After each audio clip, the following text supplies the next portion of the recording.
अस्सलाम वालेकुम रहमतुल्लाहि वबरकातुहू। तो आज की इस लेक्चर में जो हमारा टॉपिक है वो है एप्लीकेशंस ऑफ फैजन्स रूल। हमने जब लास्ट क्लास में हमने टॉपिक पढ़ा था फैजन्स रूल, और फैजन्स रूल में हमने बात की थी पोलराइजेशन की और फैक्टर्स अफेक्टिंग पोलराइजेशन। तो आज इसकी एप्लीकेशंस करने से पहले मैं थोड़ा सा जल्दी रिकैप्चुलेट कर लेता हूँ। मैंने बोला था पोलराइजेशन और कोवैलेंट कैरेक्टर में क्या रिलेशनशिप है। होपफुली आपने वो देखा होगा लेक्चर और आपको याद भी होगा। तो कोवैलेंट कैरेक्टर और पोलराइजेशन में डायरेक्ट रिलेशनशिप है ना। कैटायन जब एनायन के पास आता था इलेक्ट्रॉन क्लाउड को अट्रैक्ट करता था जिससे पोलराइजेशन होती थी, और पोलराइजेशन जितनी ज्यादा होगी इलेक्ट्रॉन क्लाउड उनके बीच में आएगा, मतलब कोवैलेंट कैरेक्टर ज्यादा होगा। ठीक है, तो पोलराइजेशन और कोवैलेंट कैरेक्टर में डायरेक्ट रिलेशनशिप है। सेकंड, पोलराइजेशन किन फैक्टर्स पे डिपेंडेंट है? Size of the cation, size of the anion, charge of the cation, charge of the anion and electronic configuration पे। फिर हमने बोला था साइज, कैटायनिक साइज क्या होना चाहिए, याद आया कुछ? कैटायनिक साइज कम होना चाहिए, एनायनिक साइज क्या होना चाहिए? एनायनिक साइज ज्यादा होना चाहिए।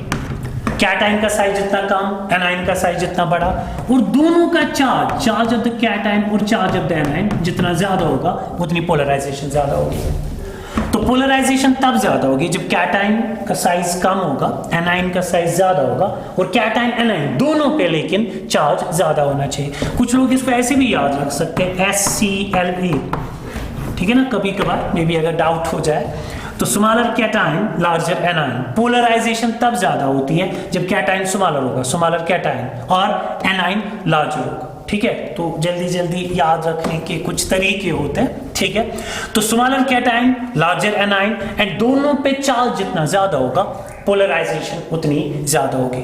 और लास्ट फैक्टर हमने बात की थी pseudo noble gas configuration of the cation and noble gas configuration of the cation. तो जिनमें सीरो नोबल गैस कॉन्फिगरेशन होगी लाइक ट्रांजिशन मेटल कैटायंस, तो उनका पोलराइजिंग पावर ज्यादा होता है। तो अगर मेरे पास अल्कली मेटल कैटायन भी होगा, अल्कलाइन अर्थ मेटल मतलब एस ब्लॉक कैटायन होगा, और ट्रांजिशन मेटल कैटायन होगा, तो ट्रांजिशन मेटल कैटायंस में पोलराइजेशन ज्यादा होगी।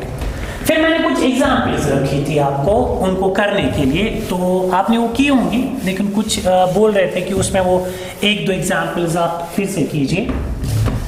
चलो, तो अगर मैं उनको थोड़ा सा रिपीट कर दूं, मान लीजिए मेरे पास यहाँ पे SnCl2 और मेरे पास है SnCl4, तो इनमें किस में पोलराइजेशन ज्यादा है या किस में कोवैलेंट कैरेक्टर ज्यादा होगा? तो क्लोरीन तो दोनों में सेम है, लेकिन यहाँ पे टिन पे +2 है, यहाँ पे टिन पे +4 है, तो जिस पे चार्ज ज्यादा होगा, अभी लिखा भी मैंने, पोलराइजेशन ज्यादा होगी तो कोवैलेंट कैरेक्टर ज्यादा होगा। ऐसे एग्जांपल्स आपको समझ आए थे, लेकिन फिर मैंने कुछ ऐसे रखे थे, KCl और मेरे पास है AgCl। तो क्लोरीन तो सेम है, यहाँ पे K पे भी पॉजिटिव, Ag पे भी पॉजिटिव, चार्ज तो सेम है। ये लेकिन S ब्लॉक का कैटायन है, ये ट्रांजिशन मेटल कैटायन है, यहाँ पे एक नोबल गैस कॉन्फ़िगरेशन, यहाँ पे जीरो। इन पे साइज मत देखिए, कुछ बच्चों को लगेगा Ag का साइज ज्यादा है तो उसे मसले खड़े होंगे। तो इसलिए जब आपके पास नोबल गैस कॉन्फ़िगरेशन का कैटायन होगा और जीरो नोबल गैस कॉन्फ़िगरेशन, तो पहले नंबर पे आप चार्ज देख लीजिए। मैंने लिखा था वैसे चार्ज एंड साइज लगभग सेम होगा, लेकिन साइज कभी कभार सेम नहीं होता है। जैसे इनमें साइज उतना मतलब डिफरेंस है, सेम नहीं है। तो यहाँ पे Ag पॉजिटिव है, यहाँ पे K पॉजिटिव, तो पहले तो चार्ज सेम है, चार्ज तो मस्ट है, चार्ज सेम है। उसके बाद आप इलेक्ट्रॉनिक कॉन्फ़िगरेशन पे जाइए, साइज पे नहीं। तो यहाँ पे Ag पॉजिटिव, यहाँ पे K पॉजिटिव, तो ये सीडो नोबल गैस कॉन्फ़िगरेशन वाला कैटायन है, तो इसकी जो पोलराइजेशन का वैल्यू है वो ज्यादा होगा, इसलिए कोवैलेंट कैरेक्टर भी ज्यादा होगा। फिर हमने थर्ड एग्जाम्पल की थी, मैंने शायद रखा था CaCl2, FeCl2 और फिर रखा था मैंने FeCl3, ये वाली एग्जाम्पल थे। अब ये भी ट्रांजिशन मेटल, ये S block alkaline earth metal, तो मतलब ये S ब्लॉक, ये दो ट्रांजिशन मेटल, तो मतलब ये क्या हो गया? ये नोबल गैस कॉन्फ़िगरेशन वाला कैटायन हो गया, ये सीडो नोबल गैस कॉन्फ़िगरेशन वाले कैटायंस हो गए। इन पे इस पे +2, इस पे +2, इस पे +3, तो पहले इन दोनों को देख लीजिए। यहाँ पे भी +2, यहाँ पे भी +2, बट ये नोबल गैस कॉन्फ़िगरेशन वाला कैटायन है, ये सीडो नोबल गैस कॉन्फ़िगरेशन वाला कैटायन है, तो इसका पोलराइजिंग पावर ज्यादा होगा, तो इन दोनों में से ये ज्यादा होगा। फिर ये भी सीडो नोबल गैस कॉन्फ़िगरेशन, ये भी सीडो नोबल गैस कॉन्फ़िगरेशन है, तो दोनों सेम है। इनफैक्ट वो तो बाद में देखना है, पहले तो चार्ज देख लीजिए, +2 एंड +3, तो इसमें चार्ज ज्यादा है, इसलिए इसका पोलराइजेशन का पावर, पोलराइजिंग पावर ज्यादा, कोवैलेंट कैरेक्टर ज्यादा होगा, ठीक है ना। तो इन दोनों में चार्ज के हिसाब से देखेंगे, इन दोनों में वो इलेक्ट्रॉनिक कॉन्फ़िगरेशन के हिसाब से हम पोलराइजेशन का ऑर्डर देखेंगे। चलो फिर फोर्थ एग्जांपल रखी थी मैंने, वो एक्सेप्शनल केस था ZnCl2, फिर था CdCl2, फिर था AgCl2, ये वाली एग्जांपल थी। फिर मैंने बोला था, तब थोड़ा सा आइडिया दिया था मैंने बोला था ये 12th ग्रुप में प्रेजेंट है, यहाँ पे जिंक है, यहाँ पे कैडमियम है, यहाँ पे मरकरी है, तो ऐसे ये पीरियोडिक टेबल में प्रेजेंट है, आप उनको देख सकते हो, 12th ग्रुप में प्रेजेंट है। तो फिर मैंने बोला था डाउन द ग्रुप क्या होता है, साइज इंक्रीज, यहाँ पे वैसे उतना ज्यादा इंक्रीज नहीं होता है लैंथेनाइड कंट्रैक्शन की वजह से, चलो वो अभी हमने नहीं पढ़ा है। तो जनरल में down the group size increase होता है, तो जिंक का साइज, और तीनों पे +2 चार्ज है, +2 +2 एंड +2, तो चार्ज के हिसाब से तो सेम है। लेकिन फिर अगर आप साइज पे जाओगे, आपको लगेगा साइज तो इंक्रीज हो रहा है, कैटायन का size smaller cation larger anion, अभी रखा ना यार, HCl8, कैटायन का साइज कम होना चाहिए, तो हमें लगता है जिंक का तो साइज कम है, इसलिए इसकी पोलराइजेशन जो है वो ज्यादा होनी चाहिए, इसलिए इसमें कोवैलेंट कैरेक्टर ज्यादा होना चाहिए, लेकिन है उल्टा। तो इसमें रीजन क्या है, अगर आप फिलहाल बस एज एन एक्सेप्शन याद रखोगे तो वैसे काम चलेगा फिलहाल, लेकिन असल में जो रीजन है, यहाँ पे D, यहाँ पे जो F इलेक्ट्रॉन्स है, एंटी पेनल्टीमेट शेल में जो F इलेक्ट्रॉन्स है, जैसे मैंने बोला था S, P, D and F में कौन सबसे ज्यादा स्क्रीन करते हैं, S, फिर P, फिर D। F जो होते हैं वो सबसे कम स्क्रीन करते हैं, तो इसके एंटी इनर शेल्स में F ऑर्बिटल्स में भी इलेक्ट्रॉन्स है, जैसे मैंने बोला था सीडो नोबल गैस कॉन्फ़िगरेशन में D इलेक्ट्रॉन्स पुअर शील्डिंग होते हैं, और यहाँ पे F ऑर्बिटल्स में इलेक्ट्रॉन्स होते हैं, और F ऑर्बिटल्स में जो इलेक्ट्रॉन तो सबसे कम स्क्रीन करते हैं, जिसकी वजह से मरकरी के आउटर मोस्ट इलेक्ट्रॉन्स पे Z इफेक्टिव बहुत ज्यादा होगा, साइज के हिसाब से नहीं, Z इफेक्टिव के हिसाब से। मरकरी Ag2 पॉजिटिव के आउटर मोस्ट इलेक्ट्रॉन्स पे Z इफेक्टिव इन तीनों केसेस में सबसे ज्यादा होगा, बिकॉज इनर शेल्स में F इलेक्ट्रॉन्स है वो सबसे कम स्क्रीन करते हैं। लेकिन अगर आपको अभी स्क्रीनिंग का आइडिया नहीं है, तो जब हम हमारा जो टॉपिक है इसके बाद वो है वैलेंस बॉन्ड थ्योरी VBT, तो उसमें मैं डिस्कस कर लेता हूँ स्क्रीनिंग वगैरह, तो तब तक आप उसको याद रखिए, ठीक है ना। ZnCl2, CdCl2, AgCl2 में जब आप एक्सपेरिमेंटली देखते हो इनकी प्रॉपर्टीज के हिसाब से भी, तो इसमें कोवैलेंट कैरेक्टर सबसे ज्यादा है। तो फिलहाल आप याद रखिए ऑर्डर, Z इफेक्टिव इंक्रीज होता है, ठीक है। तो यहां से यहां तक साइज तो इंक्रीज होता है, लेकिन साइज इंक्रीज होने से Z इफेक्टिव कम होना चाहिए, लेकिन because of the poor shielding D and F electrons, तो स्पेशली Ag में तो F इलेक्ट्रॉन्स सबसे कम स्क्रीन करते हैं, जिसकी वजह से यहाँ पे Z इफेक्टिव सबसे ज्यादा होगा, इसका पोलराइजेशन का पावर सबसे ज्यादा होगा, जिसकी वजह से इसमें कोवैलेंट कैरेक्टर ज्यादा, ठीक है। तो अगर एक्सप्लेनेशन आपको फिलहाल उतना ये स्क्रीनिंग वगैरह का आइडिया नहीं है, तो इस एग्जांपल को एज एन एक्सेप्शन याद रखिए, बाकी सब में वो 5 फैक्टर्स यूज करने, size of cation, size of anion, charge of cation, charge of anion and electronic configuration, ठीक है। तो ये हमने टॉपिक पढ़ा फैजन्स रूल, और ये मैंने जो लास्ट क्लास में कुछ एग्जांपल्स दी थी मैंने उनको डिस्कस किया। अब हमारा जो आज का टॉपिक जहां से हमने स्टार्ट करना था वो था एप्लीकेशंस ऑफ फैजन्स रूल। तो फैजन्स रूल्स में हमने पढ़ा कि एक आयनिक बॉन्ड में कितना कोवैलेंट कैरेक्टर होगा। अब आयनिक कंपाउंड्स की क्या क्या प्रॉपर्टीज है, जैसे आयनिक कंपाउंड्स वाटर सॉल्युबल होते हैं, most of the ionic compounds are water soluble. Ionic bond बहुत स्ट्रांग होता है, जिसकी वजह से उनका मेल्टिंग पॉइंट बहुत ज्यादा होता है, ठीक है ना।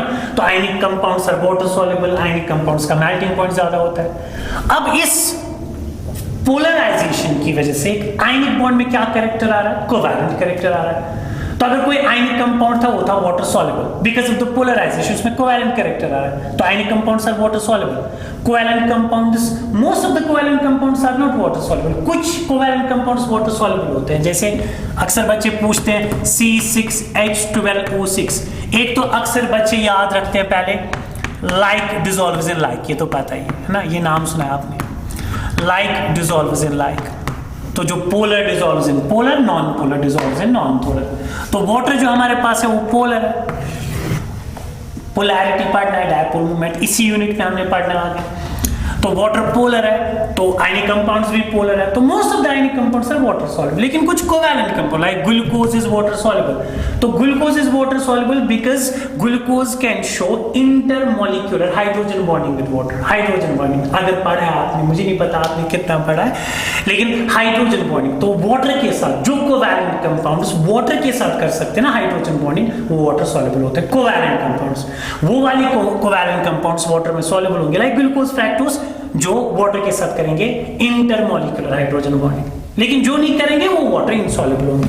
लेकिन बाकी जितने भी most of the ionic compound जो हमारे पास होते हैं वो वाटर सॉल्युबल होते हैं, ठीक। और उसमें भी रीजन है असल में आयन डायपोल इंटरेक्शन होते ना, स्टेट्स ऑफ मैटर में हम पढ़ते हैं different types of interaction, dipole dipole, dipole induced dipole, dispersion forces, या जिनको प्लैनेट फोर्सेस भी बोलते हैं, और हाइड्रोजन बॉन्ड। होपफुली आपने ये सब पढ़ा होगा।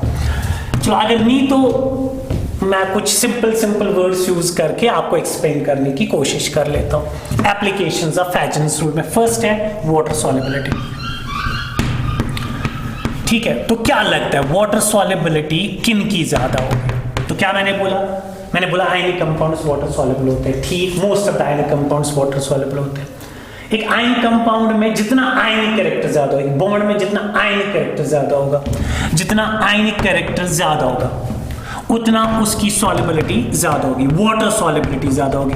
और एक चीज याद रखिए, सॉल्युबिलिटी बस वाटर में नहीं देखते, कभी होता है सॉल्युबिलिटी इन वाटर, कभी होता है solubility in non polar solvents.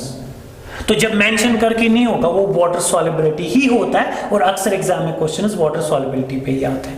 लेकिन वाटर सॉल्युबिलिटी का जो ऑर्डर आएगा नॉन पोलर सॉल्वेंट्स में उसका उल्टा आएगा। वाटर पोलर है ना, तो पोलर सॉल्वेंट्स में जो ऑर्डर आएगा नॉन पोलर सॉल्वेंट्स में उसका उल्टा आएगा। चलो, तो सॉल्युबिलिटी, वाटर सॉल्युबिलिटी कब ज्यादा होगी? जब आयनिक कैरेक्टर ज्यादा होगा, और आयनिक कैरेक्टर जब ज्यादा होगा तब कोवैलेंट कैरेक्टर कम होगा। तो ये याद रखिए, तो हमारे ऑर्डर्स निकल आएंगे। तो कोवैलेंट कैरेक्टर जितना ज्यादा होगा आयनिक कैरेक्टर उतना कम होगा, वाटर सॉल्युबिलिटी भी उतनी कम होगी। एग्जांपल वाटर सॉल्युबिलिटी के ऑर्डर्स दे देते हैं, ठीक है। तो मैं रख देता हूं यहां पे FeOH twice, FeOH 3 times। Simple सी एग्जांपल है। OH तो सेम है, एनाइन तो सेम है यहां पे, लेकिन आयरन पे +2 चार्ज है, यहां पे आयरन पे +3 चार्ज है आएगा। यहां पे +3, यहां पे प्लस, चार्ज ज्यादा, पोलराइजेशन ज्यादा, जिसमें पोलराइजेशन ज्यादा होगी। तो पोलराइजेशन अगर ज्यादा है तो कोवैलेंट कैरेक्टर ज्यादा होगा, इसमें कोवैलेंट कैरेक्टर ज्यादा होगा। और इसमें कोवैलेंट कैरेक्टर ज्यादा होगा तो आयनिक कैरेक्टर कम होगा। तो अगर आयनिक कैरेक्टर कम होगा तो वाटर सॉल्युबिलिटी भी कम होगी, तो इसमें वाटर सॉल्युबिलिटी ज्यादा होगी। क्यों? इसमें क्यों वाटर सॉल्युबिलिटी ज्यादा? चार्ज कम होने की वजह से पोलराइजेशन भी कम, कोवैलेंट कैरेक्टर भी कम, आयनिक कैरेक्टर ज्यादा होगा। ये समझ आया कि नहीं? एक और रख दूं, मैं यहां पे रख देता हूं MgCl2 CaCl2, एक साइज पे भी रख देते हैं। तो यहां पे मेरे पास है मैग्नीशियम, कैल्शियम, क्लोरीन तो सेम है, तो Mg2 पॉजिटिव, कैल्शियम 2 पॉजिटिव, यहां पे तो चार्ज सेम है, लेकिन ये डाउन द ग्रुप है। मैग्नीशियम है ना, वो बेरिलियम, मैग्नीशियम, कैल्शियम, तो मैग्नीशियम का साइज कम है, कैल्शियम का साइज ज्यादा। अभी मैंने बोला HCl, कैटाइन का साइज कम होना चाहिए पोलराइजेशन के लिए, तो यहाँ पे कैटाइन का साइज कम है तो पोलराइजेशन ज्यादा होगी, तो कोवैलेंट कैरेक्टर भी ज्यादा होगा। कैटाइन का साइज कम, पोलराइजिंग पावर ज्यादा, पोलराइजेशन ज्यादा। मैं कितनी वर्ड्स बोल रहा हूँ, कैटाइन का साइज कम, पोलराइजिंग पावर ज्यादा, पोलराइजेशन ज्यादा, तो कोवैलेंट कैरेक्टर भी ज्यादा होगा ना, तो इसमें कोवैलेंट कैरेक्टर ज्यादा होगा, इसमें क्या होगा, आयनिक कैरेक्टर ज्यादा होगा। तो अगर आयनिक कैरेक्टर ज्यादा होगा तो इसी की वाटर सॉल्युबिलिटी भी ज्यादा होगी। समझ कुछ आया कि नहीं? चलो, मुझे लगता है मतलब ये याद रखिए कि कोवैलेंट कैरेक्टर जितना ज्यादा होगा वाटर सॉल्युबिलिटी उतनी कम होगी। तो ये होगी इसकी एक एप्लीकेशन, फैजन्स रूल्स की एक एप्लीकेशन, वाटर सॉल्युबिलिटी। जो दूसरी एप्लीकेशन है इसकी, दैट इज मेल्टिंग पॉइंट। ऐसे melting point depends upon a number of factors, जैसे इट ऑल्सो डिपेंड्स अपॉन, जैसे पोलराइजेशन पे तो है ही, कोवैलेंट कैरेक्टर पे तो है ही, it also depends upon the lattice energy. लेकिन यहाँ पे जो हम एग्जाम्पल्स देंगे उनमें हम पोलराइजेशन के हिसाब से मेल्टिंग पॉइंट का ऑर्डर देंगे, पोलराइजेशन के हिसाब से, लैक्स एनर्जी के हिसाब से नहीं। कभी कभार पोलराइजेशन डोमिनेंट होता है, कभी कभार लैक्स एनर्जी डोमिनेंट होती है, वो हमने अलग से करना है ऑर्डर्स में आगे। तो क्या लगता है मेल्टिंग पॉइंट अब किसका ज्यादा होगा? Melting point ionic compounds and covalent compounds में किसका मेल्टिंग पॉइंट ज्यादा होता है? आयनिक कंपाउंड्स का मेल्टिंग पॉइंट, क्योंकि बॉन्ड स्ट्रांग है। तो जितना आयनिक कैरेक्टर ज्यादा होगा उतना मेल्टिंग पॉइंट भी ज्यादा होगा। आयनिक बॉन्ड स्ट्रांग है, आयनिक कैरेक्टर ज्यादा, बॉन्डिंग स्ट्रांग, मेल्टिंग पॉइंट ज्यादा होगा। और आयनिक कैरेक्टर एंड कोवैलेंट कैरेक्टर में इनवर्स रिलेशनशिप है। खुद ही ऑर्डर्स देना आएगा कि नहीं? कोई रख दूं मैं एक दो एग्जांपल्स। कौन से ऑर्डर्स देने में? Melting point orders SnCl to SnCl4, जल्दी जल्दी बोलिए। यहां पे +2, यहां पे +4, तो +2 एंड +4 में +4 पे चार्ज ज्यादा है, चार्ज है ना ज्यादा, +4 है यहाँ पे +2 है, यहाँ 3 पे चार्ज ज्यादा है, ऑक्सीडेशन स्टेट ज्यादा है, तो इसका पोलराइजेशन का वैल्यू ज्यादा होगा, कोवैलेंट कैरेक्टर ज्यादा होगा इसमें, लेकिन आयनिक कैरेक्टर ज्यादा होगा, तो इसका मेल्टिंग पॉइंट ज्यादा होगा। चार्ज कम, पोलराइजेशन कम, कोवैलेंट कैरेक्टर कम, और कोवैलेंट कैरेक्टर कम, आयनिक कैरेक्टर ज्यादा, मेल्टिंग पॉइंट ज्यादा। मुझे लगता है कम वर्ड्स कहीं पे यूज कर देते हैं। चलो यहाँ पे NaCl, यहाँ पे NaBr, जरा आप खुद ही बोलिए, मेरे साथ बोलिए, मैं सुनूंगा ना। हाँ जी, यहाँ पे Na सेम है, यहाँ पे Cl, यहाँ पे Br, खुद ही बोलिए। यहाँ पे Br का साइज आपने बोला, ठीक है, Br का साइज बड़ा है, पोलराइजेशन एनाइन बड़ा होना चाहिए ना, फिर से SCla लार्ज एनाइन, यहाँ पे एनाइन बड़ा है तो पोलराइजेशन ज्यादा होगी, तो कोवैलेंट कैरेक्टर ज्यादा होगा यहाँ पे, लेकिन आयनिक कैरेक्टर ज्यादा होगा, इसलिए इसका मेल्टिंग पॉइंट ज्यादा होगा। क्यों? Cl का साइज कम, पोलराइजेशन कम, कोवैलेंट कैरेक्टर कम, आयनिक कैरेक्टर ज्यादा, मेल्टिंग पॉइंट भी NaCl का ज्यादा होगा। मुझे लगता है ये ऑर्डर सब आपको आएंगे। एक तो एग्जाम में क्वेश्चंस आते हैं कोवैलेंट कैरेक्टर ऑर्डर देना, आयनिक कैरेक्टर ऑर्डर देना, वाटर सॉल्युबिलिटी ऑर्डर्स देना और मेल्टिंग पॉइंट ऑर्डर्स देना। मुझे लगता है अब आपको ये ऑर्डर्स देना आएगा इंशाल्लाह। अब जो लास्ट एप्लीकेशन है इसमें फैजन्स रूल्स में लास्ट एप्लीकेशन, दैट इज, इसके बाद फिर हम नया टॉपिक देखेंगे, दैट इज कलर। ये लास्ट एप्लीकेशन है फैजन्स रूल्स में। तो कलर ये काफी बड़ा टॉपिक है हमने, लेकिन यहाँ पे बस पोलराइजेशन के साथ इसको रिलेट करना है, लेकिन थोड़ा सा आइडिया देने के लिए कि किसी ऑब्जेक्ट का कलर कब होता है।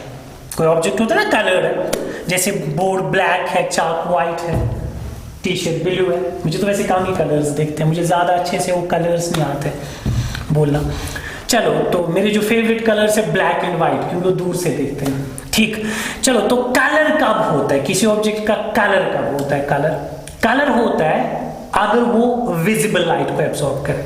मैं 2-3 पॉइंट्स पहले इसको ना यहाँ पे लिख के रख देता हूँ, इनको आप याद रखिए, बहुत काम आएंगे। तो किसी भी ऑब्जेक्ट का कलर कब होगा? An object is colored if it shows absorption in visible region में 7 कलर्स है, violet, indigo, blue, green, yellow, orange, red, विप को यार बोलते हो आप इसको। तो फर्स्ट स्टेटमेंट याद रखिए, जैसे मैं पूछूंगा आपसे किसी ऑब्जेक्ट का कलर, चलो मेरे पास सिस्टम, चलो ये ब्लू कलर है, व्हाइट से ब्लू कलर, पहले ब्लू कलर से पहले किसी ऑब्जेक्ट का कलर क्यों होता है? ग्रीन, रेड, येलो क्यों होता है? क्योंकि वो विजिबल लाइट के इन 7 कलर्स में से किसी एक कलर को एब्जॉर्ब करेगा। तो ये जो 7 कलर्स है ना, violet, indigo, blue, green, yellow, orange, red, तो अगर कोई ऑब्जेक्ट इनमें से मिनिमम एक कलर को एब्जॉर्ब, मिनिमम अगर एक कलर को एब्जॉर्ब करे तब उसका कुछ ना कुछ कलर आ जाता है। अगर कोई इंफ्रारेड रेडिएशंस एब्जॉर्ब करे, अल्ट्रावायलेट रेडिएशंस एब्जॉर्ब करे, एक्स-रेज एब्जॉर्ब करे, उनका कलर नहीं आता, because our retina is sensitive only to visible light. तो मे भी कोई ऑर्गेनिज्म होगा, उसको एक्सरेज भी देखते होंगे, लेकिन हम ह्यूमंस की बात करें, अपनी बात करें, तो हमें किसी ऑब्जेक्ट का कलर खाली तब आता है जब वो ऑब्जेक्ट इन 7 कलर्स में से किसी एक कलर को एब्जॉर्ब करे। अगर सब के सब एब्जॉर्ब करेगा, 1 2 3 4 5 6 7, अगर सब के सब एब्जॉर्ब करेगा, उसका कलर क्या होता है सबको पता है, आपने बोला होगा, अंदर से मैंने सुना ब्लैक कलर होता है, ठीक है ना। देखो आपको हंसी आई होगी चेहरे पे। चलो, तो किसी ऑब्जेक्ट का कलर होता है ब्लैक जब वो 7 कलर्स को एब्जॉर्ब करे। लेकिन अगर कोई इनमें से किसी भी कलर को एब्जॉर्ब ना करे तब उसका कलर क्या होता है वो भी आपको पता है, क्या कलर होता है, व्हाइट। तो हम यहाँ पे जो टॉपिक पढ़ रहे हैं साइंस में, केमिस्ट्री में, क्या व्हाइट को हम कलर कंसिडर करेंगे? An object is colour if it shows absorption in the visible region. तो अगर व्हाइट मतलब किसी वेवलेंथ, व्हाइट आता है किसी ऑब्जेक्ट का जो किसी वेवलेंथ को एब्जॉर्ब करे ही नहीं, तो व्हाइट यहाँ पे, व्हाइट इज ए कलर, आपको पता, जैसे मेरा भी फेवरेट कलर व्हाइट है, ब्लैक भी है। तो लेकिन यहाँ पे साइंस में जब किसी का कलर आएगा ना व्हाइट, हमने नहीं बोला इसका कलर व्हाइट लिखेंगे, लेकिन साइंस के हिसाब से that's colourless because that's not showing absorption in the visible region. ठीक, अब चलो, जब एब्जॉर्ब करेगा, मान लीजिए उसने वायलेट लाइट को एब्जॉर्ब किया, ग्रीन, येलो, ऑरेंज, किसी भी कलर को एब्जॉर्ब किया, फिर कलर दिखता क्या है, मतलब हमें कौन सा कलर दिखेगा? इसमें 2 रीजंस है। एक जो आपने लोअर क्लासेस में पढ़ा होगा, मुझे बोलिए किसी का रेड कलर क्यों दिखेगा, किसी ऑब्जेक्ट का कलर रेड क्यों दिखता है?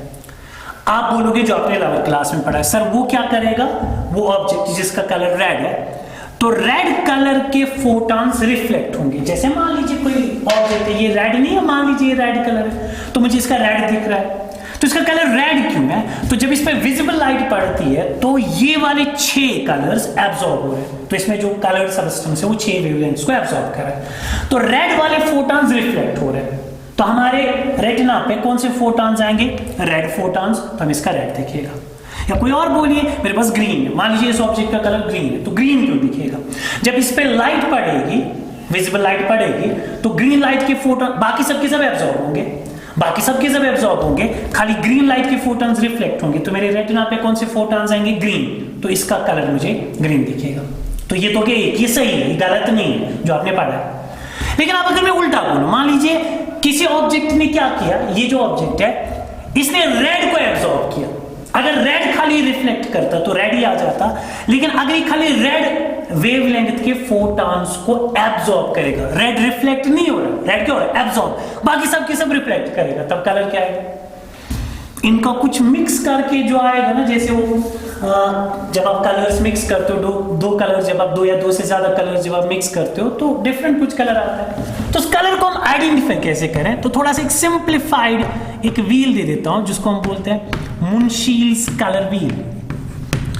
आप बोलोगे हम क्या पढ़ रहे हैं? हम पढ़ रहे हैं एप्लीकेशंस ऑफ फ्रेजेंस रूल। इसमें मैंने कलर की बात करनी है, थोड़ा सा कलर का आइडिया होना चाहिए, इसलिए थोड़ा सा ये मैं बात कर रहा हूं, मैं ज्यादा नहीं खींचूंगा, थोड़ा सा बोलूंगा ताकि आपको आइडिया आना चाहिए। इसको बोलते हैं मुनशील्स कलर व्हील। तो इसमें वायलेट, इंडिगो नहीं, blue, green, yellow, orange, red. मैंने इंडिगो हटा दिया, एक तो इंडिगो वैसे भी हमें उतना ज्यादा दिखता नहीं है, और इसको सिमेट्रिकल बनाने के लिए, सिंपल बनाने के लिए मैंने 6 ही रखे, ठीक है। अदरवाइज जो एक्चुअल मुनशील्स कलर व्हील है उसमें इंडिगो भी है, तो मैंने एक सिंप्लीफाइड फॉर्म दिया मुनशील्स कलर व्हील का। फिर से बोलिए, तो किसी ऑब्जेक्ट का कलर रेड कब होता है? ये काम आएगा, बहुत काम आएगा। किसी कलर का ऑब्जेक्ट रेड क्यों होता है? रेड इसलिए होता है अगर वो रेड लाइट की फोटॉन्स को रिफ्लेक्ट करे। लेकिन अगर वो कहाँ, रेड कहीं है यहाँ पे, अगर वो रेड को एब्जॉर्ब ही कर रहा है, अगर रेड को ही एब्जॉर्ब कर रहा है, बाकी 6 को क्या कर रहा है? रिफ्लेक्ट, बाकी सबको रिफ्लेक्ट कर रहा है, उनका नेट पे क्या आएगा? कुछ ना कुछ आएगा ना, उसका आएगा ग्रीन, सिंप्लीफाइड, ठीक है ना। तो मुनशील्स कलर व्हील से आप किसी ऑब्जेक्ट का कलर निकाल सकते हो। तो अगर रेड एब्जॉर्ब तो ग्रीन आएगा, ग्रीन एब्जॉर्ब तो रेड, वायलेट एब्जॉर्ब तो येलो, येलो एब्जॉर्ब तो वायलेट, ब्लू एब्जॉर्ब तो ऑरेंज, ऑरेंज। ये थोड़ा सिंप्लीफाइड है। जैसे मैंने क्या बोला अभी भी आपकी काम भी आएगा। लड़कों को उतने कलर्स नहीं आते ना, लड़कियों को कलर चॉइस बहुत स्ट्रांग होती है, लड़के बेचारे छात्र होते हैं इस केस में। तो जब मुझे कोई बोलता है ना इसका कलर क्या है, जब मुझे नहीं पता होता, जैसे मान लीजिए उसका ब्लू और कुछ ग्रीन के बीच में, मुझे नहीं बोलना आता, मैं बोलता हूँ ब्लूइश, ठीक है। तो मैं अक्सर ही यूज करता हूँ ब्लूइश, मैं बच जाता हूँ, वो बोलता है इसका तो ब्लू है ही नहीं, मैं बोलता हूँ ब्लूइश है ना। चलो इसी तरह मैं कलर कभी नहीं यूज करता, इसका ब्लू है येलो, मैं इश हमेशा ऐड कर देता हूँ, ठीक है। रेडिश, येलोइश, इनसे इंसान बच जाता है, वरना कभी कभार मार पड़ सकती है। लड़कियों को माशाल्लाह माशाल्लाह उनके क्या कहने, लेकिन लड़कों को शायद ही काम आएगा। चलो तो ये आप यूज कीजिए मुंशीलिस कलर व्हील, इससे आप इनको हम बोलते हैं कॉम्प्लीमेंट्री कलर्स। तो रेड से ग्रीन, रेड एब्जॉर्ब तो ग्रीन, ग्रीन एब्जॉर्ब तो रेड। और दूसरा रीजन जो आपने पहले बोला, तो रेड कब आएगा, अब जरा फिर से बोलिए, जरा मुझे बोलिए यहाँ पे कोई ब्लू, जैसे टी शर्ट है मेरी ब्लू कलर, ब्लू विशी बोलिए। चलो तो ब्लू कलर है इसका, तो क्यों ब्लू है? एक रीजन ये हो सकता है कि जब इस पे विजिबल लाइट पड़ती है तो ब्लू लाइट के जो फोटॉन्स हैं वो रिफ्लेक्ट हो रहे हैं हमारे रेटिना पे, आपके रेटिना पे ब्लू लाइट के फोटॉन्स हैं। एक रीजन ये हो सकता है। दूसरा, यहाँ पे पहुंचे, क्या ये ब्लू को एब्जॉर्ब कर रहा है? नहीं, ये क्या कर रहा है? Orange absorb. और बाकी सबके सब कलर्स क्या हो रहे हैं? रिफ्लेक्ट। और रिफ्लेक्ट करने के बाद नेट पे उसका ब्लू आएगा। होपफुली ये आपके काम आएगा। अब लेकिन ये ऑब्जेक्ट जो है, जिस ऑब्जेक्ट की हम बात कर रहे हैं, ये विजिबल लाइट को क्यों एब्जॉर्ब करेगा और एब्जॉर्ब करने के बाद क्या होगा?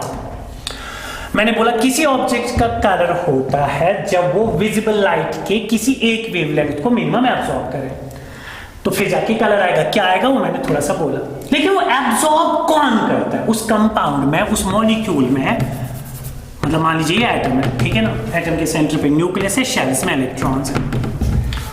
तो जब आप उस पे विजिबल लाइट रखते हो, उस विजिबल लाइट जब वो पड़ती है उस एटम पे, मॉलिक्यूल पे, तो उसमें जो इलेक्ट्रॉन्स हैं, मान लीजिए मैंने इस पे लाइट इंसिडेंट रखी, तो इलेक्ट्रॉन उस लाइट को क्या करेगा? एब्जॉर्ब करने के बाद वो एक्साइट होगा। तो मतलब जब आप किसी सब्सटेंस पे विजिबल लाइट डालते हो, उसमें जो इलेक्ट्रॉन्स है वो एक्साइट होते हैं। और अगर अब क्या वो हर कोई इलेक्ट्रॉन उस वेवलेंथ को एब्जॉर्ब करेगा? नहीं, वो डिपेंड करेगा उसके शेल्स में एनर्जी डिफरेंस कितनी है। कोई वायलेट लाइट एब्जॉर्ब करेगा, कोई ब्लू करेगा, कोई ग्रीन करेगा, कोई करेगा ही नहीं, ठीक है ना। जो कर सकता उसका कलर आएगा, जो नहीं कर सकता, जो कर सकता उसका कलर आएगा, जो विजिबल लाइट को एब्जॉर्ब नहीं कर सकता उसका कलर नहीं आएगा। लेकिन अब कहां पे और इस विजिबल लाइट की वजह से कौन कौन से ट्रांजिशंस आते हैं? अब मैं ज्यादा नहीं खींचता हूं इसको। Reasons of colour, reasons of colour, there are 5 important reasons of colour. किसी ऑब्जेक्ट का कलर क्यों? फर्स्ट रीजन है डी ट्रांजिशंस या एफ ट्रांजिशंस, मतलब इलेक्ट्रॉन एक डी ऑर्बिटल से दूसरे डी ऑर्बिटल में जाएगा, एक। दूसरा रीजन है सी स्पेक्ट्रा, चार्ज ट्रांसफर स्पेक्ट्रा, मैं बात करूंगा अभी। थर्ड है, कितने देंगे, चलो थर्ड रीजन है pi asterisk and n pi asterisk transitions, ठीक है। चलो लास्ट दे देते हैं, fourth is polarization. These are the 4 important reasons जिनसे हम एक्सप्लेन कर सकते हैं कि किस ऑब्जेक्ट में कलर होगा कि नहीं होगा। लेकिन हम ये 3 रीजंस यहाँ पे नहीं करेंगे, आपके हायर क्लासेस में आएंगे, ठीक है। इस क्लास में नहीं, जिस क्लास में हमें, तो ना तो हमने फिलहाल डी ट्रांजिशंस पढ़ने हैं, ना तो सी स्पेक्ट्रा पढ़ना है, ना तो ये पाई एस्ट्रिक। ये क्या बात है, इससे क्या करना है, आपके इस क्लास में नहीं है। तो मतलब ये भी रीजंस है जो एक्सप्लेन करते कलर। लेकिन यहां पे हम क्या पढ़ रहे हैं, आप भूल गए होंगे, हम पढ़ रहे हैं फैजन्स रूल्स। तो फैजन्स रूल्स में मैंने करना explain with respect to the polarisation. तो पोलराइजेशन, एक आयनिक कंपाउंड में कलर की इंटेंसिटी कब ज्यादा होगी? जब पोलराइजेशन ज्यादा होगी। तो मैं डायरेक्टली आ जाता हूं कि आयनिक कंपाउंड्स के कलर को हम एक्सप्लेन करते हैं from polarization, not by D transition, not by C spectra. जैसे D transition and C spectra से हम कोऑर्डिनेशन कंपाउंड्स के कलर्स एक्सप्लेन करते हैं। Pi asterisk n pi asterisk transition से हम ऑर्गेनिक कंपाउंड्स, जैसे वो डाइज वगैरह यूज करते हैं ना, कभी कलर करना होता है, उन ऑर्गेनिक कंपाउंड्स के कलर्स को एक्सप्लेन करते हैं। लेकिन आयनिक कंपाउंड्स हम पढ़ रहे हैं आयनिक बॉन्ड, केमिकल बॉन्डिंग में आयनिक बॉन्ड पढ़ रहे हैं, तो आयनिक बॉन्ड में कलर एक्सप्लेन करते हैं पोलराइजेशन। तो क्या कलर और पोलराइजेशन में, तो इनको फिलहाल नहीं पढ़ना हमने, मैं पोलराइजेशन पे आ जाता हूं। तो क्या रिलेशनशिप है पोलराइजेशन जितनी ज्यादा होगी, इंटेंसिटी ऑफ कलर भी उतनी ज्यादा होगी। इंटेंसिटी ऑफ कलर इंटेंसिटी, ठीक है। तो ये आप याद रखिए, पोलराइजेशन जितनी ज्यादा होगी, कलर के होने की प्रोबेबिलिटी उतनी ज्यादा है। कोवैलेंट कैरेक्टर जितना ज्यादा, पोलराइजेशन उतनी ज्यादा। पोलराइजेशन जितनी ज्यादा, कोवैलेंट कैरेक्टर उतना ज्यादा, उतना कलर की इंटेंसिटी ज्यादा। अगर आपको थोड़ा ये अभी समझ नहीं आया, मैं यहाँ पे एग्जाम्पल रख देता हूँ। First example AgCl, AgBr, AgI। पहले जरा मुझे बोलिए किस में पोलराइजेशन ज्यादा होगी, याद कीजिए ना आप लोग। Ag तो कॉमन है सब में, Cl Br I, chlorine bromine iodine, किसका साइज बड़ा होगा? HCl, लार्ज एनाइन, यहाँ पे एनाइन का साइज बड़ा है, डाउन द ग्रुप है ना, यहाँ पे एनाइन का साइज बड़ा, आयोडाइड्स का साइज ब्रोमाइड्स एंड क्लोराइड से बड़ा है, तो साइज एनाइन का बड़ा है, तो पोलराइजेशन ज्यादा होगी। यहां से जरा अगर मैं लिखूं क्या हो रहा है इस डायरेक्शन में, पोलराइजेशन क्या हो रहा है? इंक्रीज। तो what will happen to the covalent character? वो भी इंक्रीज, लेकिन मुझे क्या करना है इस टाइम कोवैलेंट कैरेक्टर का? मैंने बोला पोलराइजेशन ज्यादा तो इंटेंसिटी ऑफ कलर, तो what will happen to the colour intensity? That will also increase. तो कौन सबसे ज्यादा इंटेंसिवली कलर्ड होगा? AgI। तो अगर आप एक्सपेरिमेंटली देखोगे AgCl का जो कलर होता है वो व्हाइट होता है, ठीक है। AgBr का जो कलर होता है वो येलो, इन दोनों का येलो होता है, इसका डल येलो होता है, इसका इंटेंस येलो होता है, इंटेंस येलो होता है, ठीक है। तो मतलब आप बोल सकते हो वैसे इसको आप बोल सकते हो जैसे मैं बोलता हूं येलो विश, इसको येलो बोलिए, ठीक है ना। तो कलर की इंटेंसिटी इंक्रीज होती है, आया समझ? तो जितनी पोलराइजेशन ज्यादा होगी उतना कलर की इंटेंसिटी भी ज्यादा होगी। अगर मैं एक और रख दूं यहाँ पे, दूसरी एग्जांपल यहाँ पे रख दूं SnCl2, यहाँ पे SnI2 डायरेक्टली, वहां पे जगह नहीं है, बोर्ड वहां पे अवेलेबल नहीं है मेरे पास, मैंने ब्रोमाइड हटा दिया। SnCl2, SnI2, हाँ SnI2 ऑक्सीडेशन स्टेट सेम रखी मैंने। तो यहाँ पे भी 3, यहाँ पे भी 3, यहाँ पे क्लोरीन, यहाँ पे आयोडीन, तो यहाँ पे आयोडीन का साइज बड़ा होगा, पोलराइजेशन ज्यादा होगी, तो कलर की इंटेंसिटी ज्यादा। तो इसका भी कलर कुछ व्हाइट है, ये व्हाइट है, ये शायद येलो ही है। तो मैं ये डिस्कस नहीं कर रहा हूँ इस टाइम किसी का कलर येलो, मतलब येलो है कि ग्रीन है कि रेड है। मैं कह रहा हूँ मान लीजिए जैसे ये येलो है तो ये भी येलो ही होगा, लेकिन कलर की इंटेंसिटी ज्यादा होगी। तो अगर बीच में मैं ब्रोमाइड रख देता तो वो भी कलर शायद होता है, लेकिन कलर की इंटेंसिटी कम होती है इसकी कलर। और हमेशा येलो नहीं होगा, वैसे केमिस्ट्री में जनरल में most of the compounds yellow ही होते हैं, लेकिन that does not mean all the compounds are black भी होते हैं, ग्रीन, ब्लू, हर एक कलर होता है, लेकिन ज्यादातर कंपाउंड्स के येलो होते हैं। अब अगर इसको मैं समराइज करूं इस कलर में, मुझे जरा बोलिए क्लोराइड्स, ब्रोमाइड्स एंड आयोडाइड्स में अब किस में कलर की प्रॉपर्टी ज्यादा है? आयोडाइड्स में। अब जरा मुझे बोलिए, अब अगर मैं यहां पे मैं देखूंगा आपको समझ आए कि नहीं, तो अब लेकिन ज्यादा अच्छा रहता अगर ये लाइव क्लास होती, आप बोलते मैं सुनता, तो शायद उससे मजा आ जाता। लेकिन चलो मैं यहाँ पे अगर रख दूं कोई भी मेटल, छोड़िए जो भी है, सिल्वर क्यों रख दूं मैं यहाँ पे रख देता हूं MF, MCl, MBr और MI। मैं ये नहीं पूछ रहा हूं कि इसमें कलर, मैं पूछ रहा हूं अगर मैं बोलूं कि ये जो MCl है ये कलर है, कुछ कलर है, जो भी है ये कलर है, तो मुझे बोलिए क्या ब्रोमाइड्स एंड आयोडाइड्स कलर होंगे कि नहीं, क्या फ्लोराइड कलर होगा? ठीक है, तो आप एज यूजुअल क्या करोगे, वीडियो को पॉज कीजिए, पहले सोचिए, फिर बोलिए, फिर से चलाना, मैं आंसर दे देता हूं। आपने सोचा होगा कुछ? हाँ जी, आई एम श्योर आपने सोचा होगा, वो इंटेस्टाइनल फीलिंग है ना। चलो MCl क्या है? कलर्ड। मैंने बोला MCl कलर्ड है। क्या ब्रोमाइड्स एंड आयोडाइड्स कलर्ड होंगे? तो जरा मुझे बोलिए पोलराइजेशन किस में ज्यादा? आयोडाइड्स में, फिर ब्रोमाइड्स में, फिर क्लोराइड्स में, फिर फ्लोराइड्स में तो सबसे कम। अगर क्लोराइड कलर्ड हो सकता है तो ब्रोमाइड आयोडाइड्स भी कलर्ड होने चाहिए। इनफैक्ट अगर इसका कुछ कलर है, इन दोनों के कलर की इंटेंसिटी ज्यादा होगी, ये भी कलर्ड होगा, ये भी, और साथ साथ इसकी ब्रोमाइड की इससे ज्यादा होगी, आयोडाइड की इंटेंसिटी सबसे ज्यादा होगी। लेकिन व्हाट अबाउट फ्लोराइड में? और मैं मुझे नहीं पता, कुछ बच्चे बोलेंगे कलरलेस, हाँ शायद कलरलेस भी, लेकिन मुझे नहीं पता। इसी तरह अगर मैं बोलूं आपको मेरे पास ब्रोमाइड कलर्ड है, अगर मेरे पास ब्रोमाइड कलर्ड है तो what will be the iodide? ये तो डेफिनेटली कलर्ड होगा। And what about fluorides and chlorides? May और मे नॉट, पता ही नहीं, ठीक है। अच्छा इसी तरह अगर मैं बोलूं आयोडाइड अगर कलर्ड है तो इनका पता ही नहीं। अच्छा अगर मैं बोलूं फ्लोराइड कलर्ड है फिर तो सबके सब होंगे। तो मतलब याद क्या रखना है, याद रखना है कि हमारे पास वैसे जब आप कंपाउंड्स की एनालिसिस करोगे आयोडाइड्स तो most of the iodides are coloured because of the polarisation. तो फ्लोराइड्स क्लोराइड्स अक्सर कलरलेस होते हैं, फ्लोराइड्स एंड क्लोराइड्स अक्सर कलरलेस या वाइट कलर, वाइट को कंसिडर नहीं करते कलर, तो ये दोनों अक्सर कलरलेस होते हैं। ये मोस्ट ऑफ द केसेस में कलर होते हैं, तो ये बीच में कलर होते हैं या अगर कलर होगा भी तो कलर की इंटेंसिटी कम होती है। लेकिन ये ऑब्जेक्टिव के लिए याद रखिए if chloride is colour bromides iodides तो होंगी, लेकिन अगर आयोडाइड कलर होगा बाकी उनका पता है ही नहीं, वो देखना पड़ेगा कि उनमें कितनी पोलराइजेशन।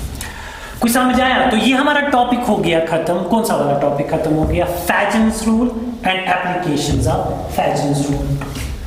तो इतना ही पढ़ा। चलो थोड़ा सा मैं एंड पे रख देता हूं यहां पे। हम जब नेक्स्ट क्लास में आएंगे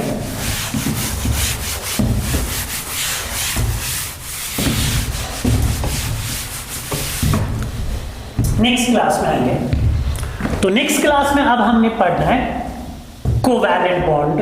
पहले तो हमने आयनिक बॉन्ड पढ़ा, अब हमने पढ़ना है कोवैलेंट बॉन्ड। कोवैलेंट बॉन्ड का आइडिया तो पता ही है, शेयरिंग ऑफ इलेक्ट्रॉन्स होता है। लेकिन उस कोवैलेंट बॉन्ड को पढ़ने के लिए हमने जो थ्योरी पढ़नी है दैट्स वीबीटी। नेक्स्ट क्लास की मैं बात कर रहा हूँ, ये हम नेक्स्ट क्लास में पढ़ेंगे। मैं थोड़ा सा आइडिया दूंगा VBT, valence bond theory.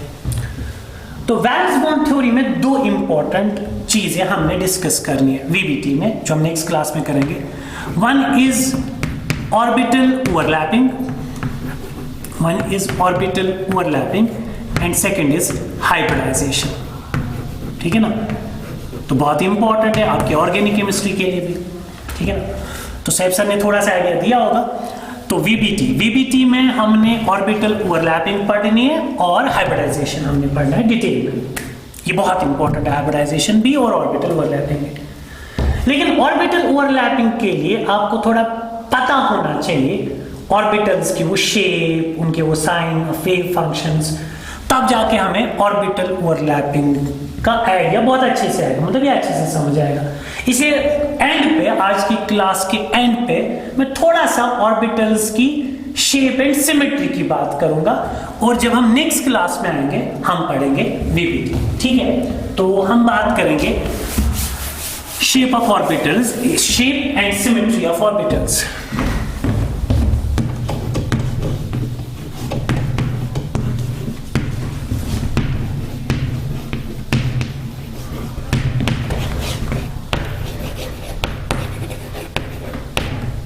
Shape and symmetry of orbitals. तो शेप का तो पता ही होगा, थोड़ा सा सिमेट्री देखना पड़ेगा। तो ऑर्बिटल्स क्या क्या होते हैं? ऑर्बिटल्स भी बोलते हो, S orbital, P orbital, D orbital, F orbital. अब एस ऑर्बिटल की शेप क्या है? चलो अगर मैं यहां पे रख दूं, बोर्ड पे तो वैसे सर्कल दिखेगा, 3 डायमेंशंस में बोल रहा है। तो ये अगर एस है तो इसकी शेप क्या है? Spherical. S orbitals are spherical. पता है, कोई नई चीज नहीं है, आपने पढ़ा हो एटॉमिक स्ट्रक्चर। तो पी ऑर्बिटल्स की शेप क्या होती है? डम्बेल होती है। पी सबशेल में 3 ऑर्बिटल्स होते हैं, p x, p y, p z. तो पी एक्स रख दीजिए, एक्स एक्सिस पे इलेक्ट्रॉन डेंसिटी है। तो पी ऑर्बिटल्स की जो शेप होती है वो डम्बेल होती है। ठीक है ना? जाते हो ना आप जिम विम में डम्बेल करने, लड़के जाते हैं, और लड़कियां तो किचन में ही वो यूज करते हैं। क्या बोलते हो आप कश्मीरी में उसको? चलो डिफरेंट डिस्ट्रिक्ट्स में उनके डिफरेंट नाम है ना, वो ना मैं बोल देता, लेकिन आप बोलोगे कि आप क्या नाम बोल रहे हो। चलो, तो यहाँ पे लेकिन डी ऑर्बिटल्स की शेप क्या होती है? डबल डम्बेल होती है। और एस ऑर्बिटल, एस सबशेल में एक ही ऑर्बिटल होता है। पी सबशेल में 3 ऑर्बिटल्स होते हैं, p x, p y, p z. एक तो एक्स एक्सिस पे, दूसरा वाई एक्सिस पे, थर्ड जेड एक्सिस पे। जो डी ऑर्बिटल्स हमारे पास होते हैं वो 5 होते हैं, डी एक्स वाई। हम नेक्स्ट क्लास में करेंगे d x y, d y z, d x z, d x square minus y square, d z square. तो हम नेक्स्ट क्लास में डिटेल में करेंगे। मैं एक बना देता हूँ, उनकी शेप होती है डबल डम्बेल। उसमें जो 3 ऑर्बिटल्स होते हैं, 3 ऑर्बिटल्स में जो इलेक्ट्रॉन डेंसिटी होती है वो इन बिटवीन द एक्सिस होती है, उनको नॉन एक्सियल ऑर्बिटल्स बोलते हैं। And 2 orbitals d x square minus y square and d z square, electron density along the axis होती है। तो शायद आपको मेरी बातें ये समझ आ रही होंगी अगर आपने एटॉमिक स्ट्रक्चर पढ़ा है। चलो मैं कोई एक ऑर्बिटल रख देता हूँ x एंड y। अगर एक्सिस है तो इसका नाम आएगा dxy, ठीक है ना। तो मैं कभी कभार जब कोई चीज बोलता हूँ ना, मैं अंदर से सोचता हूँ मैंने पता नहीं आपने पढ़ा है कि नहीं, आपको कितनी चीजें पता है, तो कभी कभार हो जाता है वो कंफ्यूजन। चलो जो डी सबशेल है, डी सबशेल की जो शेप है दैट इज डबल डबल, ठीक है। अब देखते हैं कि मैंने क्या करना। अब ये तो आपको पहले ही पता है, ऑर्बिटल हो गया the region in space where the electron density is maximum. और फिर आप वो नोड्स वगैरह की भी बात करते हो, रेडियल नोड्स, एंगुलर नोड्स करते हो ना बात, रेडियल नोड्स। मैं बस फॉर्मूला बोलूंगा यहाँ पे n minus L minus 1, and जो एंगुलर नोड्स होते हैं उनका वैल्यू होता है l, और जो टोटल नोड्स होते हैं वो होते हैं n माइनस 1। ये भी पता है कि नहीं? होपफुली पता होगा, ठीक है। तो radial nodes n minus l, वो ना वो quantum numbers, principal quantum number, azimuthal quantum number. Angular nodes होते हैं l and total nodes n minus l. तो अब लेकिन यहाँ पे इंपॉर्टेंट है नोडल प्लेन। नोडल प्लेन हो गया तो plane where the electron density is 0। अब s ऑर्बिटल्स में कितने नोड्स होते हैं? तो अगर मैं यहाँ पे एक और चीज लिख के रख दूं, l इज इक्वल टू 0 1 2 3। जब l का वैल्यू 0 होता है that is s orbital, p orbital, d orbital, f orbital. तो s ऑर्बिटल्स में l का वैल्यू 0 है, तो l का वैल्यू अगर 0 है तो एंगुलर नोड्स क्या होंगे? 0। तो मतलब नोडल प्लेन, इसमें कोई एंगुलर नोड्स को नोडल प्लेन्स भी बोलते हैं। तो इसमें कहीं से प्लेन है ही नहीं जहां से इलेक्ट्रॉन डेंसिटी 0 होगी। लेकिन p ऑर्बिटल्स के लिए l का वैल्यू क्या है? 1। इसमें एक नोडल प्लेन होगा, ऐसे एक नोडल प्लेन होगा। और d ऑर्बिटल्स के लिए l का वैल्यू क्या है? 2। इसमें 2 नोडल प्लेन्स होंगे। ऐसे कीजिए ना, 2 हिस्से ऐसे, इसको काटिए ऐसे, 1 और 2। हाँ, dz स्क्वायर में कोई नोडल प्लेन नहीं होता है, लेकिन इसमें 2 नोडल, मैंने dxy की बात की, इसमें 2 नोडल प्लेन्स होते हैं, ठीक है। अब ये सब मैं क्यों कह रहा हूँ? मुझे असल में जब हम वीबीटी पढ़ेंगे मुझे ऑर्बिटल्स को ओवरलैप करवाना है। तो s ऑर्बिटल है, ये p ऑर्बिटल है, ये d ऑर्बिटल है। तो इसमें तो एक ही लोब प्रेजेंट है, इसमें 2 लोब्स p ऑर्बिटल जो होते हैं इसमें 2 लोब्स प्रेजेंट होते हैं, एक ही है, दूसरा ये लोब हो गया इलेक्ट्रॉन डेंसिटी। मतलब यहाँ पे बीच में न्यूक्लियस होगा, एक इलेक्ट्रॉन क्लाउड यहाँ से होगा, दूसरा इलेक्ट्रॉन क्लाउड यहाँ से होगा। इलेक्ट्रॉन को ऐसा वेव ले लीजिए। तो यहाँ पे 4 लोब्स प्रेजेंट है, 1 2 3 4। अब यहाँ पे हम क्या बात करेंगे, जब आप ऑर्बिटल्स को ओवरलैप करवाओगे तो आपको सिमेट्री पता होनी चाहिए। और हम कभी कभार वर्ड्स यूज करेंगे जिरेड एंड अनजिरेड, तो वो हम अभी यूज करेंगे। तो ये जो s ऑर्बिटल है, तो जो लोब होता है ना, लोब, एक लोब जो होता है दैट्स अ सिंगल फेज। एक लोब में एक फेज होगा, प्लस या माइनस, प्लस और माइनस। क्या मतलब ये देखा है कभी? क्या बोलते हैं इसको? कुछ बच्चे बोलते हैं पिसाई, चलो साई, या जाई भी बोलते हैं कुछ, चलो साई। तो इसका साइन क्या होता है? इसका साइन होता है ना प्लस बी या माइनस बी, प्लस माइनस होता है। जब आप वो वेव बनाते हो, कहाँ पे मैं बना दूं, मैं एक्सपेक्ट कर रहा हूँ इतनी चीजें आपको पता है। ऐसे बनाते हो ना वेव, ठीक है। तो अगर ये पॉजिटिव है, नेगेटिव, पॉजिटिव, नेगेटिव, ठीक है ना। Sign of wave function, psi represents the wave function. It can be plus, it can be minus, and it can be 0। यहाँ पे प्लस, यहाँ पे माइनस, यहाँ पे 0। फिर आप उसको स्क्वायरिंग करते थे, साई स्क्वायर। तो स्क्वायर करने के बाद तो प्लस इंटू प्लस प्लस ही आएगा, माइनस इंटू माइनस भी प्लस ही आएगा। तो इतनी चीजें पता है, मैं कुछ हवा में कह रहा हूँ, ठीक है। वापस आ जाता हूँ, मैं क्या कह रहा हूँ? मैं कह रहा हूँ कि एक लोब में एक फेज होगा, या तो पॉजिटिव या तो नेगेटिव। तो ये s ऑर्बिटल है, इसमें क्या फेज होगा? एक ही फेज होगा। मतलब क्या रखना, ये प्लस होगा कि माइनस, आपकी मर्जी। आप इस पूरे लोब में प्लस रख दो या पूरे लोब में माइनस रख दो। तो it's single lobe represent single phase. तो इस लोब में या तो प्लस आएगा या तो माइनस आएगा। माइनस भी रख दीजिए या प्लस रख दीजिए। अब जरा यहाँ पे बोलिए, यहाँ पे 2 लोब्स हैं, तो एक साइड से अगर आप प्लस, कार्टेशियन कोऑर्डिनेट सिस्टम में यहाँ से क्या रखते हो आप? प्लस। यहां से क्या रखते हो माइनस, तो बीच में नोड है, node is the region where electron density zero, या साइन ऑफ वेव फंक्शन का साइन चेंज होगा, नोड पे साई का साइन चेंज होता है, अगर यहाँ पे प्लस है तो यहाँ पे माइनस है, बीच में साई का वैल्यू जीरो है, तो यहाँ पे प्लस एंड माइनस। अब जरा यहाँ पे बोलिए ये कौन सा ऑर्बिटल है, डी ऑर्बिटल, एफ ऑर्बिटल्स की बात हम नहीं करेंगे, तो यहाँ पे तो दो नोड्स हैं, जरा बोलिए कार्टेशियन कोऑर्डिनेट सिस्टम है, यहाँ पे क्या प्लस प्लस माइनस माइनस, तो एक आसान सा तरीका है, इससे शायद आपको याद रहेगा, कोई साइंटिफिक तरीका नहीं है।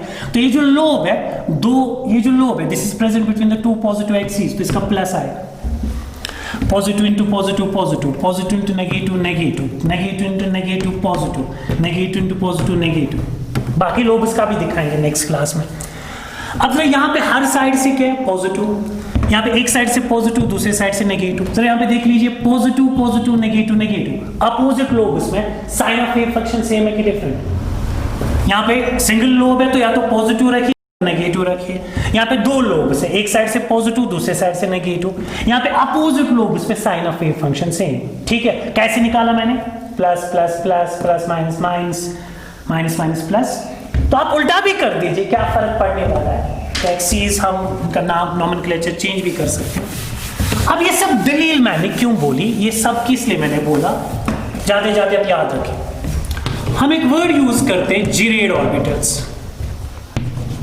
व्हाट आर जीरेड ऑर्बिटल्स, बहुत काम आएगा वीबीटी में।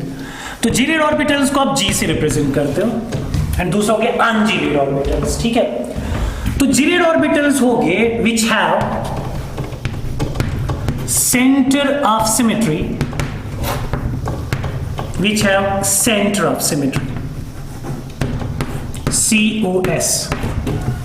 अब center of symmetry क्या होता है आपको लगेगा अजीब है, मैं इसको सिंपल वर्ड्स यूज करते, तो center of symmetry का मतलब opposite lobes have same sign of wave function, तो opposite lobes have same sign of wave function, ठीक है। अब सेंटर ऑफ सिमेट्री कुछ डिफरेंट है, लेकिन आप इसको ऐसे याद रखिए, तो ये है ना प्लस प्लस माइनस एंड, कुछ बच्चे पता है उनको कंफ्यूजन होता है, उनको लगता है यहाँ पे प्लस मतलब इस लोब में पॉजिटिव चार्ज है, बिल्कुल गलत, ये चार्ज नहीं है। ऑर्बिटल्स में क्या प्रेजेंट होते हैं, इलेक्ट्रॉन्स, ऑर्बिटल्स में प्रेजेंट होते हैं इलेक्ट्रॉन्स, इलेक्ट्रॉन्स पे चार्ज हमेशा नेगेटिव होता है, ये चार्ज नहीं है, this not charge, this is sine of wave function, phase, ये इसका साइन है साई का, तो यहाँ पे साई प्लस है, यहाँ पे माइनस है, यहाँ पे प्लस है, ये साइन ऑफ वेव फंक्शन, ये चार्ज तो हमेशा नेगेटिव होगा, ये साइन ऑफ वेव फंक्शन है। तो मैं क्या कह रहा था, what are opposite lobes have same sign of wave function, तो जिनमें अपोजिट लोब्स में sign of wave function same होगा उनको क्या बोलते हैं, जीरेड ऑर्बिटल्स। तो मतलब इनमें कौन कौन से ऑर्बिटल्स आएंगे, डी तो आएगा जीरेड है, और कौन से आएंगे, एस भी देख लीजिए ना, उसमें क्या मैंने बोला प्लस, उसमें तो वैसे अपोजिट लोब्स नहीं है, तो कहीं से भी देख लीजिए पॉजिटिव पॉजिटिव पॉजिटिव पॉजिटिव, या अगर आप नेगेटिव भी रखोगे नेगेटिव नेगेटिव नेगेटिव नेगेटिव, तो हर साइड से नेगेटिव है, तो मतलब कौन कौन से orbitals, S and D orbitals, ठीक है। अब जरा अनजीरेड बोलिए, इसका जो उल्टा आता है ना वो अनजीरेड ऑर्बिटल्स है। जीरेड ऑर्बिटल्स के बाद अनजीरेड ऑर्बिटल्स, तो क्या होगा, सेंटर ऑफ सिमेट्री प्रेजेंट होगा कि नहीं, एब्सेंट। सेंटर ऑफ सिमेट्री का असल में मतलब हो गया डायगोनली अपोजिट साइड से similar sign of wave function होगा, जिसको मैंने सिंपल वर्ड्स में बोला अपोजिट लोब्स है same sign of wave function, तो सेंटर ऑफ सिमेट्री है एब्सेंट। क्या अपोजिट लोब्स में सेम साइन होगा, क्या अपोजिट हैव अपोजिट चार्ज लिखूं मैं, अपोजिट चार्ज लिखूं क्या अपोजिट साइन, अपोजिट साइन का, किसका, साई का, opposite sign of wave function. Examples कौन आएंगे, एग्जांपल्स आएंगे, इनको छोड़ के बोलिए ना ऑल्टरनेटिव। एस के बाद कौन आता है, जरा यहां पे लिख दीजिए, S P D F G H I, काफी है। तो एस जीरेड, पी छोड़ के डी जीरेड, एफ छोड़ के G gerade, H gerade, these are gerade, और बाकी जो बीच में आएंगे उनको अनजीरेड, पी एफ एक्सेट्रा, ठीक है। तो पी अभी देखा ना अनजीरेड है, क्यों, अभी देखा था आपने, यहाँ से प्लस रखा था, यहाँ से माइनस रखा था, अपोजिट लोग उसमें sign of wave function different, ठीक है। या एक और पॉइंट, लास्ट पॉइंट लिख सकते हो जरा इसमें, मुझे बोलिए नोडल प्लेन्स कितने होंगे? नोडल प्लेन्स इनमें कितने होते हैं? नोडल प्लेन्स इसमें होता है 0, 2, 4, 6, इवन 0 या even number of nodal planes. इसमें होते हैं odd nodal planes, odd nodal planes मतलब 1, 3, 5 इस तरह से। जैसे P में एक नोडल प्लेन है, F ऑर्बिटल्स में 3 नोडल प्लेन्स होते हैं। चलो तो ज्यादा मत रखिए याद, अगर आपको पता नहीं, मतलब ये वाली चीज आपको तब अच्छे से समझ आई होगी अगर आपने quantum numbers, nodal planes, shapes of orbitals को अच्छे से पढ़ा होगा। होपफुली आपने पढ़ा होगा, बहुत सारे बच्चों को समझ भी आया होगा। तो जिनको वो सब चीजें समझ आए होंगे उनको लगा होगा कि मैं क्या बोल रहा हूँ। लेकिन अनफॉर्चुनेटली अगर किसी ने वो वाली चीज नहीं पढ़ी है, क्वांटम नंबर्स नहीं पढ़े हैं, बाकी सब चीजें नहीं पढ़ी है, तो फिर क्या याद रखेंगे? मैंने बोला नेक्स्ट क्लास में हमने पढ़ना है VBT, वैलेंस बॉन्ड थ्योरी। तो वैलेंस बॉन्ड थ्योरी में 2 इंपॉर्टेंट टॉपिक्स हमने डिस्कस करने, 1 the orbital overlapping and second the hybridisation. अब ऑर्बिटल ओवरलैपिंग के लिए साइन इंपॉर्टेंट है, ये ना प्लस माइनस इंपॉर्टेंट है। अगर आपको इस साइन वगैरह नहीं पता तो ऑर्बिटल ओवरलैपिंग कैसे समझ आएगी? अब ऑर्बिटल ओवरलैपिंग के लिए साइन इंपॉर्टेंट है, तो जिनको ये सब चीजें समझनी है वो बस याद रखेंगे कि s ऑर्बिटल में एक ही लोब होता है, उसमें ओवरऑल या तो पॉजिटिव या तो नहीं, साइन साइन, क्योंकि single lobe represent single phase, तो उसमें या तो पूरे लोब पे पॉजिटिव साइन होगा या तो पूरे लोब पे नेगेटिव साइन होगा। लेकिन जो p ऑर्बिटल्स होते हैं जिसमें 2 लोब्स होते हैं, उसमें अपोजिट लोब, उसमें एक साइड से अगर पॉजिटिव है दूसरी, आप उल्टा भी कर दीजिए, ठीक है ना, चेंज भी कर सकते हैं, ठीक है। तो लेकिन p ऑर्बिटल्स में एक साइड से प्लस एक साइड से माइनस, मतलब अपोजिट लोब, उसमें अपोजिट साइन प्लस माइनस, या ऊपर से नहीं, अब एक और y भी दिखा सकते थे, मान लीजिए ये, तो यहाँ से प्लस यहाँ से माइनस, ठीक। फिर d ऑर्बिटल्स में लेकिन अपोजिट लोब, उसमें सेम साइन होता है, प्लस प्लस माइनस माइनस, ठीक है। फिर अगर आपको ये याद रहा तो माशाल्लाह, फिर ये भी याद रखिए, जीरेड ऑर्बिटल्स को हम G से रिप्रेजेंट करते हैं, अनजीरेड ऑर्बिटल्स को हम U से रिप्रेजेंट करते हैं। What are gerade orbitals? जिनके अपोजिट लोब्स में same sign of wave function होगा, जैसे S and D ऑर्बिटल्स। और अनजीरेड ऑर्बिटल्स होते हैं जिनमें अपोजिट लोब्स में opposite sign of wave function होगा, like P orbitals. F orbitals की शेप हमने नहीं की, ठीक है। तो अगर आपको इसमें थोड़ा डाउट है, जब हम नेक्स्ट क्लास करेंगे तो मैं थोड़ा सा रिपीट करूंगा। अगर इसको रिपीट करने की जरूरत है तो एज यूजुअल कोई एक बच्चा कमेंट पे लिख दीजिए कि कोई चीज रिपीट करनी है, तो जो चीज इसमें से रिपीट करनी है मैं वो नेक्स्ट क्लास में रिपीट कर देता हूँ, ताकि आप सब बच्चों को, क्योंकि सारे बच्चे इंपॉर्टेंट ये नहीं कि 10-15 बच्चों को समझ आया बाकियों को नहीं आएगा, तो रिपीट अगर करना है मुझे आप नेक्स्ट क्लास में बोलोगे, तो नेक्स्ट क्लास में हम पढ़ेंगे वैलेंस बॉन्ड थ्योरी। तो आज के लिए इतना ही, थैंक यू वेरी मच।